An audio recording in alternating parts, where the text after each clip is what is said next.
গাইবান্ধায় জীবন হত্যাকারীদের সর্বোচ্চ শাস্তির দাবিতে বিক্ষোভ। আমাদের গাইবান্ধার স্টাফ রিপোর্টার আনোয়ার হোসেনের পাঠানো তথ্য ও ভিডিও চিত্রে বিস্তারিত।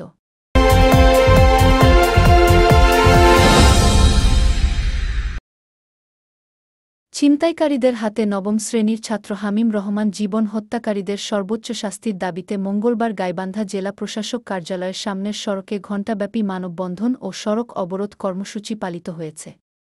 বিক্ষুব্ধরা শহরের নিউটন প্রিপারেটরি স্কুল থেকে একটি বিক্ষোভ মিছিল নিয়ে শহর প্রদক্ষিণ শেষে মানববন্ধনে অংশ নেয়। মানববন্ধনে বক্তারা বলেন, সাম্প্রতিক সময়ে গাইবান্ধায় আইনশৃঙ্খলা পরিস্থিতির অবনতি ঘটেছে। প্রায় খুন, ছিনতাই ও চুরির ঘটনা ঘটছে। সাধারণ মানুষ চরম নিরাপত্তাহীনতায় ভুগছে। বক্তারা তাদের বক্তব্যে জীবনের হত্যাকারীদের দ্রুত গ্রেফতার করে সর্বোচ্চ শাস্তির দাবি জানান।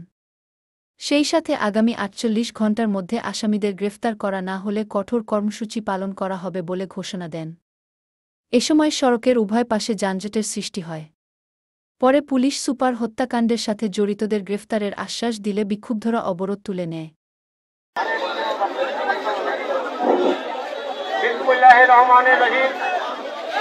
উপস্থিত